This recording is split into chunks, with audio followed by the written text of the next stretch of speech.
If you walk into a gas station, you're able to spend $5 to get yourself a nice bottle of beer, while at Ammunition, the broken version of this that's used to torture NPCs costs $276. Oh my god. Okay, I can already tell I'm gonna get upset while filming this because that is just one of the way too many examples that proves GTA makes literally no sense. And you know what? Since we're already talking about some overpriced stuff, I'm gonna pop up two images. The one on the left was the Kasaka, a submarine that has the planning board for the Cayo Perico heist. It can hold 10 players along with the Sparrow, a submarine, and the Stromberg. It has missiles, and it's just a massive submarine. While the picture on the right is the Nagasaki Shinobi, a bike that only fits one person, has no weapons, and does not have the ability to make you any money. So now let me ask you, out of those two vehicles, which one do you think costs more? Yeah, it's obviously the fucking bike. How? I have no idea, but that's not even the worst part, right? The worst part is that we could run it back with two completely different cars. Like, the Obey 9F is really nothing special. Hell, it's even an NPC car, but I would still say there's no denying it's nice. Like, the best way to say it is there's nothing wrong with it, right? Meanwhile, the BF Club has absolutely everything wrong with it. So when we look at the prices, it's pretty obvious the Obey 9F is more oh my god, it's not even close. Like, I want to personally meet some of these people that approved of it because, again, there are countless more examples that we could go over, but hold on, because it gets worse. Stick with me here. The Rusty Rebel can be bought for $3,000. And if you want the MG, you can go into Ammunition and get it for about $12,000. And I am not a genius, pretty far from one, in fact. But if I were to take the stupid truck and this gun and combine the two, I would say it would be about $15,000. Maybe you got to pay for, like, the welds to mount the gun. I don't know. It can't be more than $30,000.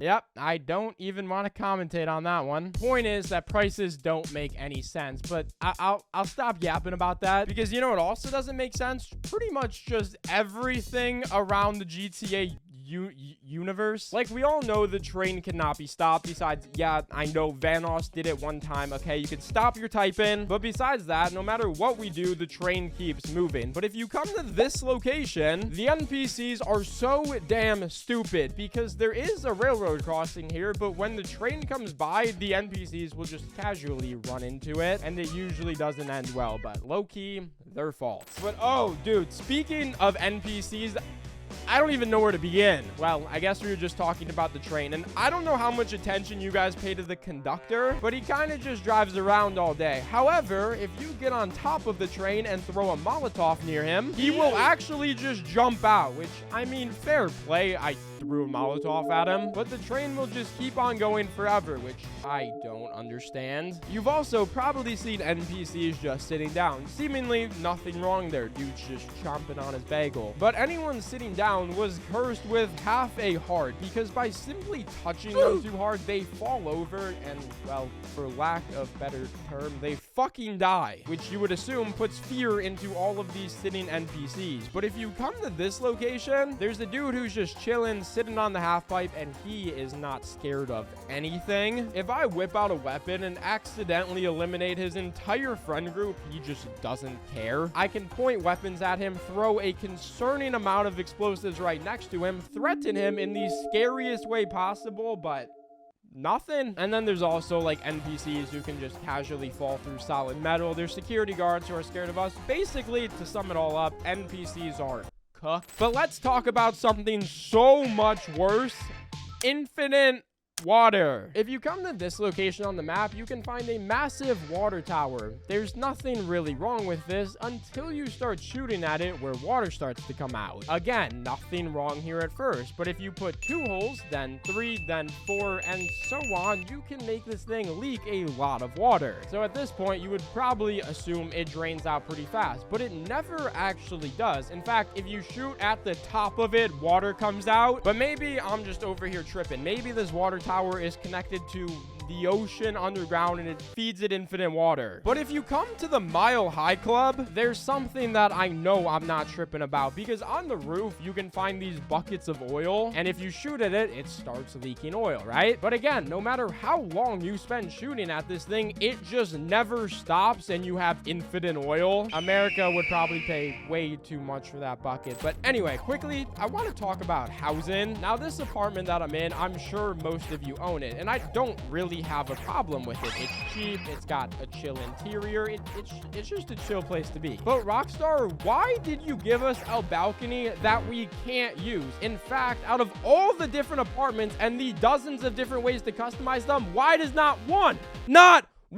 have a balcony, bruh? And honestly, this is just stupid to complain about. I wouldn't have to complain about this if, I don't know, any of the dozens of mansions around the map were purchasable. Honestly, this is probably my biggest complaint out of all of GTA, and I think many others would agree. So luckily, I found a solution, and it's called Grand RP. Grand RP is a server that has actually fixed a lot of the things I've been yapping about. Can't buy a mansion in GTA? Well, in Grand RP, you can. Vehicles in GTA suck and are overpriced. Well, in Grand RP, not only are they dope, the prices actually make sense. Oh, and the way you make money in Grand RP is actually fun, because there's dozens of real jobs. Like, you can become a cop, you could get a job in construction, become a delivery driver if that's what your heart really desires. The world is basically yours, and you can play right now for completely free by clicking the link in my description, then downloading the launcher. After that, you'll be able to create your character and be in this beautiful world. Seriously, like, the world's actually beautiful. Everyone in it is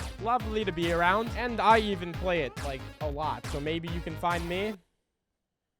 But nah, so much to do. If you use my link in the description, you get a bunch of free stuff when you sign up. So definitely go check it out. And thank you, Grand RP, for sponsoring this video. But, oh my god, we still have so much more to talk about. You now know why prices and the world itself doesn't make sense in GTA. But let's talk about some vehicles. Because one of the things that I'm, like, actually so genuinely upset isn't in GTA is a tow truck. It is available in some chop shop missions, and obviously it's in story mode, but it's not purchasable online. And I mean, okay, I kind of get it, because if this was in the game, the trolling would be so annoying. But whatever, I know it's not in the game, I'll get over it. Not my point. My point is that the slam truck is $1.3 million of just absolute garbage. I mean, this is by far the closest thing we have to a tow truck. You can use it to load other cars on, like, it's kind of dope, until you try and drive away, where no car is able to stay on, which defeats the entire it's just a scam. But armored vehicles are actually a bigger scam, because if you've ever bought one and spent a little bit of extra money to get armor, oh my god, you got fleeced, because the extra armor basically just makes the window smaller. And if we test it, yep, you shoot through the glass, the dude inside dies. But here's what just makes my brain hurt, because if we run back the same experiment, just instead of shooting the glass, we shoot through the armor, the exact same thing happens. I will say, on the front and back of the car, the armor actually works, but otherwise, yeah, no, you got scammed. But luckily, these two armored cars, specifically the Night Shark and the Duke of Death, I want to die. They do one thing pretty unique. Under normal circumstances, if you pull the pin on a grenade and hold it in your hand, it will not end great. But if you hop up inside either of these two cars and do the exact same thing, the grenade will explode in your hand, and you'll just be completely fine. This game just doesn't make any sense, bro. But whatever. Now let's talk about the Rhino tank, an absolute OG of a vehicle. And I'm not gonna sit here and lie to you. I've never been in a tank, but from what I've seen online, they look pretty cramped. Like, it's pretty tight in there. But GTA takes this to another level, because when you hop inside, this is how your character sits. Buddy is literally on the tracks. Oh my god, dude, that's still just the start. Like, what else is broken? I know this Intorno has an exhaust that doesn't work. If you buy tire smoke and do burnouts, the smoke goes through walls casually. Forklifts fall oddly slow. Some planes can fly when they're quite literally on fire, and I could go on, but instead, let's just cross out the entire vehicle section because I'm kind of itching to yap about some of GTA's broken weapons, especially this first one, which, okay, it's really, really stupid. I honestly don't even know how to explain it, but I will try my best. You know how, like, when you whip out a pistol or something, your character holds it down by their hip, but when you go in first person, the gun's right next to you. And again, I'm not very smart, but this doesn't make sense, and I wanted to figure it out. So I started downloading mods that allowed me to kind of just give me like a free cam. So I ran a little experiment where I pulled out a weapon, then went in first person and clicked my little free cam button, and I kid you not, okay, like I get that no one's supposed to see this, but this is what my character looked like. But moving on from that nightmare fuel, we have a bug that I'm pretty sure just about every weapon in the game has. You see, after you're done committing the worst felonies imaginable, your character has to reload their mag, and while doing this, they throw their old one on the ground. And I highly doubt you've ever really paid much attention to this, but if you do and you take a look at the old mag, it is still completely full. Thousands and thousands of dollars in beautiful, perfectly good ammunition wasted. Anyway, there is still an attachment that's much weirder. If you get pretty much any scope on a sniper, it does the obvious thing of being able to zoom in and hit your targets. I mean, obviously, right? But these scopes also have some technology from a advanced civilization where once you start to zoom in, it lets you hear things from far away. And if that's possible, man, just wait till the GTA 6 technology. But oh my god, okay, what else do we have? Okay, well, one is I know we can rob snowballs. Fuck. I know we can rob gas stations with the snowball, which is a interesting choice by Rockstar. And I could keep going on. Like, I know you can wear a button-up shirt, but you can't wear chains with it. However, you can wear a bow tie. We still don't have joggers for sale, and dude, the list goes on like a lot. The list just, it's still going. It just never ends. But don't worry, I saved the dumbest thing in all of GTA 5 for last. You see, okay, this game is based about killing people, committing crimes. I mean, the game is named after a felony. Every character swears a lot, yet if some kid on a Mark II blows up my cell mission and I try to call him a fucking bitch, the game doesn't let me.